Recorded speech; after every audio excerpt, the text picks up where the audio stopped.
Why do growing businesses love working in Slack? Let's ask Christy at Ari Bikes. Running things in Slack saves me so much time. AI summaries save 97 minutes per week. What say you, Rox from Gosney? Slack helps us build community, it helps us build connection. Your partners, vendors and customers all in one place. Take us on home, Ashley from Caraway. If we didn't have Slack tomorrow, I would explode. Well, let's not let that happen. Visit slack.com/podcast to get 50% off Slack Business Plus.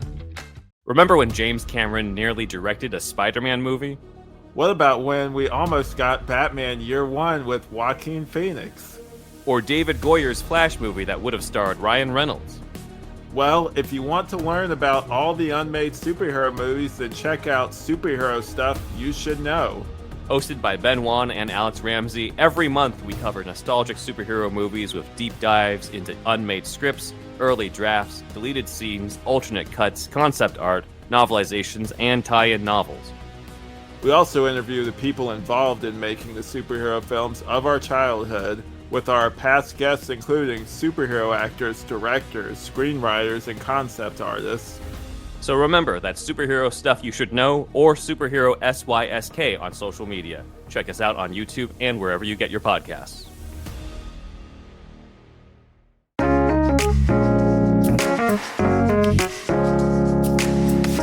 Hey, Katie, we are back with more VeggieTales. We are.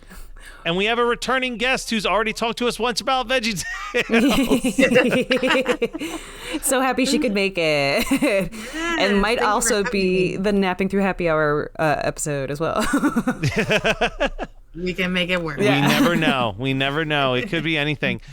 Katie, I already texted you this, but I was shocked when I started watching this to find out that I've never seen this episode of VeggieTales. I've seen so many episodes, but the only thing I knew were the songs, and I only knew the songs because of the VeggieTales soundtracks that I own.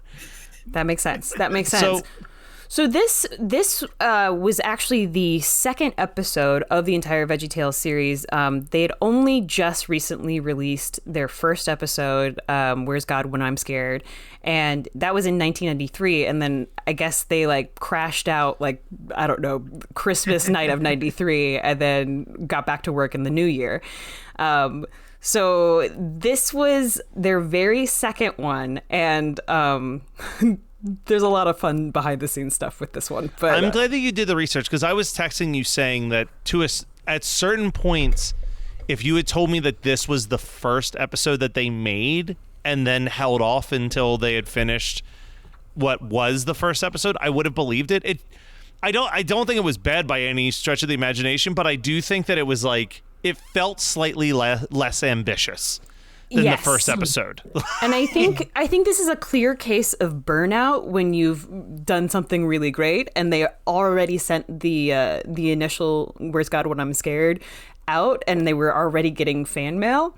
So it was a little bit of oh, we got to make this next episode good. And piecing together everything that they had, and they didn't know where to go from here. So Phil Vischer actually has a behind the scenes YouTube video that I can send you guys after this, or we can link in the episode.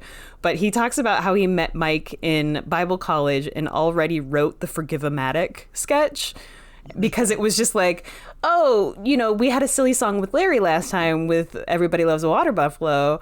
And I wrote this thing back in college for the Forgive-O-Matic machine. I might as well just put that in instead of a silly song with Larry. And he was and the fans did not like that.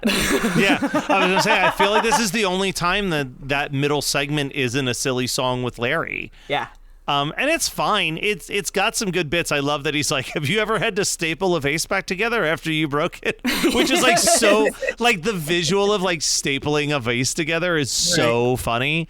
But I would have taken a silly song with Larry over this kind of fake ad regardless. Yeah. But that makes a lot of sense. Yeah. Yeah.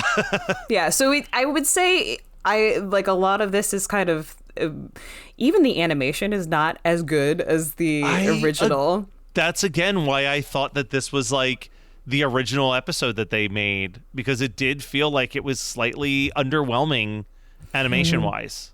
Yeah. And I think it was mostly they had just gotten a new office in northern Chicago, and they were just starting to kind of gain popularity from that first episode. And so it was like, new place, new stuff. The guy who ends up playing the Jamaican voice of the palm tree. Palmy the palm tree, yes. Palmy the palm tree.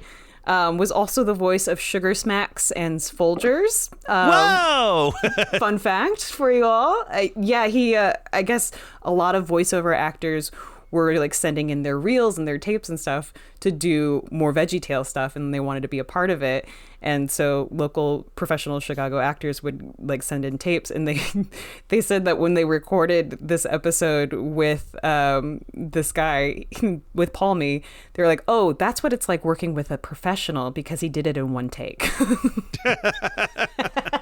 Which is the whole song in one take. Yeah, I do think that, we've all heard of the sophomore slump, right? Yes. And the concept of the sophomore slump, it's usually describing music. And the idea is like, look, you have your entire career to write the songs that will be on your first album. But if that first album is a hit, you have optimistically like a year to write all the songs for your second album. And it's a lot of pressure. And I think that they probably assumed we're going to put out this VeggieTales tape. Maybe some people will see it, but we have all the time in the world to make the second episode. And then they did. From what you're telling us, it sounds like it was such a huge success that they did not have the opportunity to slow roll into episode 2. No. And they just had to get it done. No, it's kind of one of those things that like when you do something and you do something successfully and then you're like, oh, I got to keep doing this thing. Yeah. Marie, what were your thoughts on this? I just kept thinking, wow, these veggies are forgiving people for some horrible, some really messed up stuff. And we're handing out forgiveness like coupons. I don't think so. I was not interested. If somebody's making fun of me and then they immediately make fun of me right after we just had a nice talk, yeah, I'm not, 499 times, or I'm not doing it. Yeah. Like, you learn your lesson. Well, go let's dive into it. This is the first. We get 2 stories. The first one is the Grapes of Wrath, which I do think is really funny because Larry's like, "Oh, this reminds me of a story, The Grapes of Wrath," and Bob's like, "Oh, that's a great story." And then he's like, "So there were these cranky grapes," and Bob's like, "Wait, are you sure that this is the story?" And Larry says, "Bob, don't interrupt me." Which is primo VeggieTale humor. That's top tier. And the song's great. We're the grapes of wrath. We never take a bath. Oh my God, I used to sing that all the time. And my dad would be like, "No, you will take a bath." Yeah, you take a bath. Apparently, so they had both Phil and Mike had a meeting at a Thai restaurant, and we're talking about how they wanted to spoof American classics, a la Wishbone. And as they were talking about everything, like the Grapes of Wrath was one of them. They wanted to do Bridge Over Pumpkin Pie, and then War and Peaches. And then they realized all of the like sort of things that they were referencing were more pop culture oriented or TV oriented, and that's where we get the Gilligan's Island parody. Because they were like, we'll dive into that because that is nuts. Yeah, it is nuts. It's all very nuts. But they realized they're like, oh, we're not really into classical literature. We're more into pop culture. Dude, so I do love some good food title puns. Yeah. Those always bring me joy. This was a factoid very recently on Weird Algorithm, but we were talking about he does the song Canadian Idiot, which is a parody of American Idiot. Of course. And for that album that it was on, it was like the first album of the internet age. So they did this thing where they announced that he was going to do a parody of Green Day and let his forums like try to guess what the song was going to be. And Matt Milligan was reading us things from the forums, And the thing that we loved was one person said, I think it's going to be Boulevard of Boston Creams, which is... That'd be great. And now I just live in the world where I'm like, I wish that we got Boulevard of Boston Creams. Like, I mean, that's just a great title. According to one of your other weird algorithm Comic-Con panels, apparently you could just ask ChatGPT to do that. So the Grapes of Wrath episode, I'm pretty sure this is the debut of the Grapes characters. I don't remember them in the first episode. We get Pa Grape, who does become like, I would say like one of the 5th or 6th most important VeggieTales characters over time. And they're so mean to Junior Asparagus. They're mean. And I agree with you, Marie. I get like livid for Junior Asparagus because I'm like, no, don't forgive those fuckheads. They're awful. Yeah. They're so mean. But I have to laugh at, there's the scene where he says, hey, there's a bean over there with cheese on his head. And he says, I'm not a bean, I'm an asparagus. And Paul Grape goes, what did Bean Boy over there say? Like, there's some really good dialogue, but yeah, the Grapes of Wrath are awful. There's also the animation of a tree running away from them to avoid their wrath, which made me chuckle. That was funny. It's not really good animation, but boy, does it do its job, because I smiled as I watched it happen. Boy, did I smile. VeggieTales. VeggieTales. But yes, this is all teaching us the infamous. We all knew where this was going to go. Yep. Because Junior asks, how many times do I got to forgive these guys? And I'm like, oh, we're going to get that 7 times 70 thing. Yeah. But it is a good bit where they're just like, I don't know what that is. Like, they're like trying to do the math and they can't figure it out. And I do like that the young Grape ends up saying it's 490. Well, in the back of my mind as I was watching it, I kept shouting 490. It's 490. Yeah. Then they become the Grapes of Math because of how good she is calculating numbers. I don't know. I feel like we need to see a little bit more growth out of them. And I also hated we've talked about this before, how Christian shows, at least in the first episode or the second episode, usually talk about forgiveness in some capacity. And I feel like it leads to some toxic forgiveness because it's always on the assumption that the person is actually truly sorry. And I'm sorry, but those Grapes do not seem sorry. No, they don't seem sorry. Well, and the other thing is, you and I have talked about this before. We've all 3 of us have talked about this before. Like, to me, and this is going to sound like the complete opposite of what Christian teaching is supposed to be, but like, I do think you should forgive people, but like, forgive people for you. Allow yourself to like let go of that frustration. Forgiveness does not mean that you just have to welcome everybody back into your life with open arms. Like, that is the big divide that I think even now people have like finally clocked that. Like, there's like that forgive and forget situation. It's like, yeah, you should forgive and forget, but that doesn't mean that you have to go back to being like best friends with the person who absolutely destroyed your life. Like, you're just not going to let what happened have space in your brain anymore. Like it's gone. Not thinking about it anymore. It's over. But yeah, I mean, this was fine. You know what? I thought that this was a different episode when I picked it. Can you hear the hacking in the back? Yeah, where is that? Nico, okay? Oh no! I thought you had a dog. They do have a dog. Okay. It's Nico. I'll mute myself. It's gonna go on for a while. Oh boy. I'm so sorry. Oh, that makes me sad. I hope they feel better. If you want ginger, it's on Amazon. I'll get something.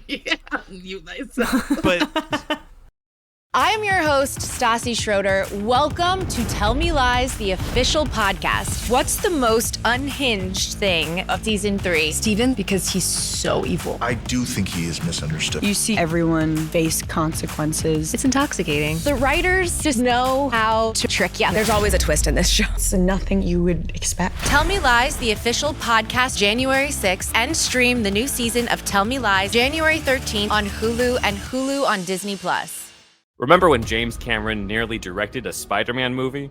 What about when we almost got Batman Year One with Joaquin Phoenix? Or David Goyer's Flash movie that would have starred Ryan Reynolds?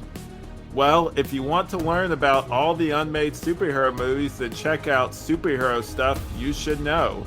Hosted by Ben Wan and Alex Ramsey, every month we cover nostalgic superhero movies with deep dives into unmade scripts, early drafts, deleted scenes, alternate cuts, concept art, novelizations, and tie-in novels. We also interview the people involved in making the superhero films of our childhood, with our past guests including superhero actors, directors, screenwriters, and concept artists. So remember, that's Superhero Stuff You Should Know, or Superhero SYSK on social media. Check us out on YouTube and wherever you get your podcasts. Are you troubled by trying to find a great movie podcast to listen to? Do you experience a love for monster movies, from the classic Universal era to the modern creature features? Have you or your family ever watched episodes of Elvira, Monster Vision, or Svengoolie? If the answer is yes, then don't wait another minute. Open up your podcatcher and search for the professionals. The Monster Rally Podcast. Our hilarious and asinine hosts have an ever-growing library of episodes for you to listen to 24 hours a day to serve all your monster movie needs. We'll talk about it. The Grapes of Wrath segment is fine, but I think that this is the problem sometimes when you do these like 2 12-minute segments is you don't get to really flesh out what's happening. It's just like, hey, they got forgiveness 3 times and now they're like totally changed as people. It's like I don't buy any part of this story. Which is interesting because the Torah, the Old Testament, talks about like if someone like hurts you in some way, you know, physically, emotionally, or whatever, you go and confront them. You go and you talk to them. Yeah. And then if they continue to do that, you go to your elders. And if they continue to do it, then the elders have to go to like the rabbi or whomever and figure out whether or not they need to oust this person or not if they have no actual, I don't know, sorrowfulness. I can't remember the parable or the story. But I feel like the Jews had it a little bit better than the 1990s Christians on forgiveness. Listen, as someone who very recently started to understand like what Hanukkah is actually about, sure. The Jewish people have had a better understanding of almost everything than the 1990s Christians. Yeah. Their grasp of like how to live a happy life is much stronger than what we were educated. I do love this second story though. This Gilligan's Island inspired silly thing. Now it starts Larry's off. Lagoon. This got a good laugh out of me before they even get into the story, where Bob says to the viewers, do you kids want to hear the story about how Larry and I had to show forgiveness? And then there's like a couple seconds of silence.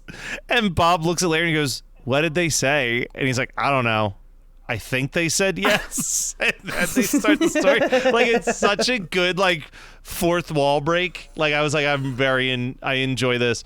But then, yes, they're explaining what happened, and they are literally speaking the lyrics of Gilligan's Island. They're like, it was that time we went on a 3-hour tour. There was Marianne, and there was a skipper too. There was a billionaire and his wife and a professor. And what happened to the movie star and the whatever? Oh, they couldn't come. Yeah, they couldn't make it. They're talking about how they're trying to keep them entertained on the long boat ride.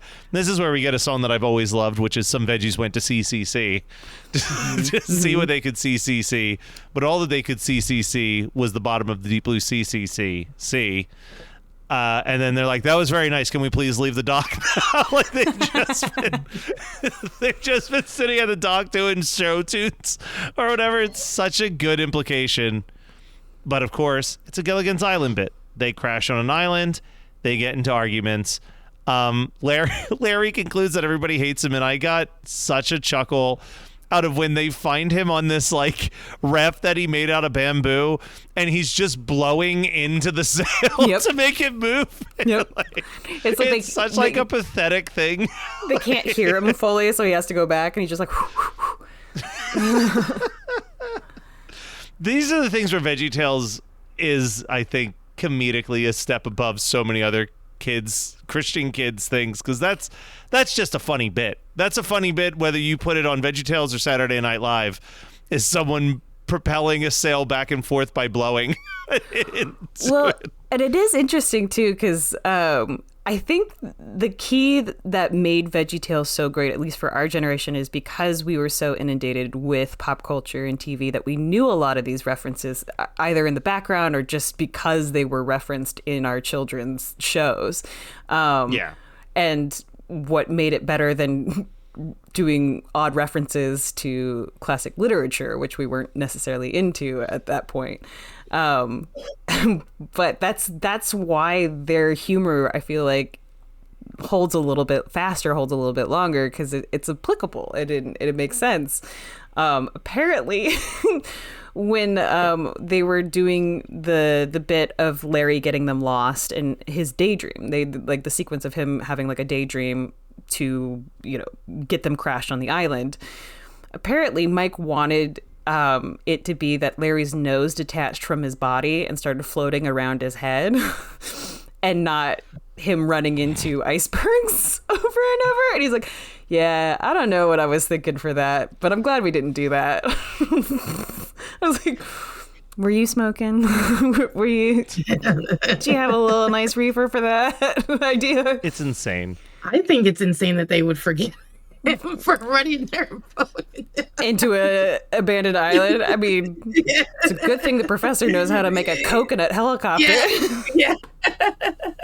Well, that leads to the hilarious joke at the end when Bob's like, so we certainly learned a lot about forgiveness, and Larry's like, we also learned you can make a lot of stuff out of bamboo. He starts rattling off. He's like, we made a raft, we made a helicopter, we made so much stuff out of bamboo. And it leads to that, like, he just keeps saying the word. He interrupts Bob during the What We Have Learned song just to say bamboo a bunch more. Like, it's that also, I was laughing. I'm laying in bed watching a kid's cartoon on my laptop and laughing at how funny some of the bits are. I don't want to skip over. It's a short song, but man, I think Palmy's song about forgiveness rules. I really like this one. Palmy has another appearance on the VeggieTales Christmas album, where he does an island version of Angels We Have Heard on High, which, not gonna lie, sounds great as a reggae song. It's a great Christmas reggae track. But yeah, this was fun. I think the next one is the episode I thought was episode 2 with the aliens that has the I Can Be Your Friend song, which is, to this day, to me, like top 5 VeggieTales songs that have ever been written. That was the other thing. I like the first episode we watched. You have like a full 5-minute, almost entirely musical piece, and every song is a banger. I definitely think this was a little bit lacking on the quality songs as well. Like, I like Grapes of Wrath. I like Veggies Went to CCC. I like this Forgiveness song. But none of them are as catchy as the oh no, what we gonna do? The king likes Daniel more than you. Yeah. Yeah. Marie, do you remember the first time you watched this? This episode in particular? No, I feel like for me, I love that you all know them each individually. I recognize things and I recognize songs, but VeggieTales feels like a big blur. And I think for me, it was because I got tired of watching Christian stuff all the time. Understandably so. It was like, and we only listened to Christian radio on the weekends. It was just like McGee and Me or VeggieTales, right? That's so it all kind of blurs together in a way that as I watch them, I enjoy them and I remember, but until I watched this episode, I hadn't remembered a thing about it. Oh, interesting. I wonder if this was like a soft sell after the first episode. Because it was like straight to VHS stuff, right? Yeah, everything was straight to VHS. And they would come out maybe twice a year, if that. Like, it wasn't like they were coming out monthly. So I did look ahead a little bit just at the soundtrack. So the next one is I'm pretty sure is the God Wants Me to Be Your Friend one, which does have the aliens in it, the I Can Be Your Friend song. It also has the Hairbrush song, is the silly song with Larry. Solid song. But more importantly, and we have to save it for April. So we'll have to do that one sometime between now and April, because April we get the Nebuchadnezzar the Bunny song, which I think is like, if you're someone who remembers VeggieTales, you remember a couple silly songs with Larry, and you definitely remember like the bunny, oh, I ate the bunny. Like that's the song, I think, for that crossed everybody's memory banks regularly, and I think that was the big one. Like I think that was the one where everybody was suddenly like, oh, what is this VeggieTales thing that people are like suddenly obsessed with? Yeah, I don't love my mom or my dad, just the bunny. I can't not sing that lyric. I'm assuming, Marie, that you at least remember the bunny song, correct? I do remember the bunny song. It's funny because it's not like it's a foreign thing to me. Once I hear the songs, and I'm just like, oh yeah, this was that familiar to me, and these were fun. But I just think I watched that's all I watched, so I think it's really just buried really back in the recesses. This is what I'm discovering too, doing this show quite often, and I'm like, wait a minute, that came up at one point in my life. When was that? It's hard to dig through sometimes because there was such an inundation at that time. Yeah. Well, that's my favorite thing about like when I make you listen to some of these albums, is trying to figure out, like, all right, she might not remember this artist, but will one of these songs have like made it into her sphere just at like a youth group camp or something? You know what I mean? Like there's always that one-off chance. I think next week I'm going to have you listen to an album where you might remember one of the songs from something like that. But like that is part of the fun for me, is when you're just like, oh my God, I didn't even know that this artist did this song, and I forgot that I knew this song, but now it's like stuck in my head. Like it's have you guys done sorry go ahead, Mary. No, I was gonna say, have you done Jars of Clay yet? No, we should. You should come on and we should do Jars of Clay, because Jars of Clay. Okay. Those first two Jars of Clay albums are so good. They're really good. They're really good. The Much Afraid album has that song that was in Jack Frost with Michael Keaton, the You Were There When I Needed You song. Holy shit. There's some really, they have some really, really, really good songs. And yeah, that first one, I mean, Flood still rips. Flood. Yeah. Flood's one of those songs that like you hear Jars of Clay, that's the first one you think about. Oh yeah. And they're one that I think last I checked, I hate that we always have to confirm this, but it's always good to confirm. Pretty sure they're on the right side of history. I think historically they've been pretty like hyper progressive, so it's always good to know. I know that they put out a concept album in like 2005 during the Bush administration called The Good Monsters. That was like a concept album about like, don't be a piece of shit and then pretend that you're righteous because of like, so like they definitely wrote their like finger pointy albums at some point in their career. So, you know, we here at Christian Cringe love when an artist points a finger back at the church. It definitely makes us a fan, because I think we needed more of that when we were in the church, was like just a few bands reminding us like, hey, not everything they're saying has your best interests in mind, just for the record. Unfortunate but true. Yeah, the community's great, but if the community's built on the total bipolar opposite of what the teachings of Christ was, then it might be time to find a different community that actually cares about equality and love, that 4-letter word apparently in the church. Yeah, which I will say that like the progression of especially VeggieTales itself does accomplish that to one degree or another. Like I think at one point, didn't they become like less religious and more just like sort of healthy habit type content?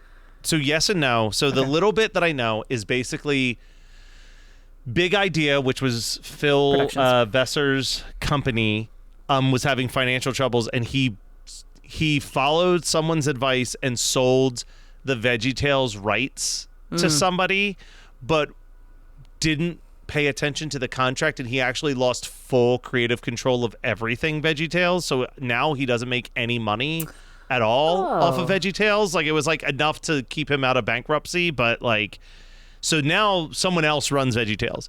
That being said, Phil Vesser also very publicly posted a thing that at first people thought was being like snarky, but was actually him being very sincere. He's like, hey, I just want the record to show that like Larry is non-binary. Like Larry the Cucumber is a non-binary character.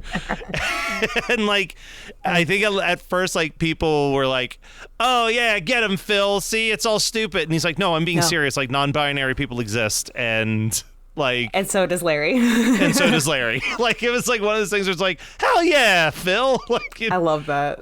Those are the moments that fill your heart where you're like, oh, good. I'm glad that you're not just like, but I think for him, he's like, what do I have to lose? Like, I don't, are you going to stop buying VeggieTales stuff? I don't own the rights to VeggieTales anymore. Boycott all you want. This is how I feel. That's awesome. So, yeah. Yeah, that's cool. We should reach out to Phil. We Phil, should. Be on our show. I would love that, honestly. I remember I read his biography and it was quite good. It is. Like he wrote like an autobiography and it was a really good read because he just seems like a genuinely nice, seems like a nerdy guy who loved Monty Python and wanted to figure out a way to like capture that energy in a kid's cartoon. Yeah. And he did. He absolutely did. And, you know, of all of the Christian content, I have fairly good memories surrounding VeggieTales. I would agree. Every once in a while, they'll hit like a note that's a bit too preachy for me, but in the grand scheme, especially coming off of like Salty the Psalm Book and my God. Wrigley's Village and Donut Hole Bible Man, like these. This is easy. This is nice. Well, Marie, if people were loving you on this episode, where can they listen to more of you? They can catch me on Napping Through Happy Hour along with your co-host and my co-host, Katie Hampton over here. And you can find me on my socials at MadMarie13. Woo! All right. Well, we'll be back next week. And Katie, I think I'm going to make you listen to some music next week. All right. I'm here for it.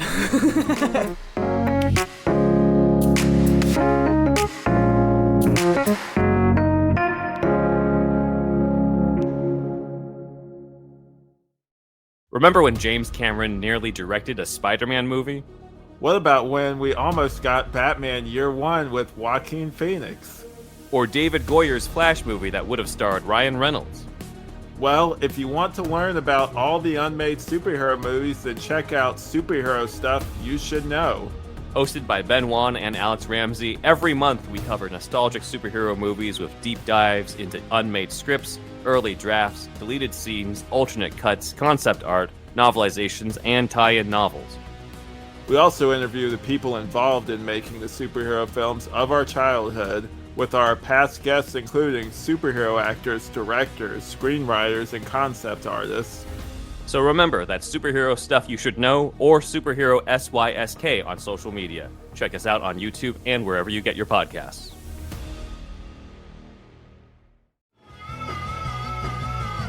You're listening to the Geekscape Network.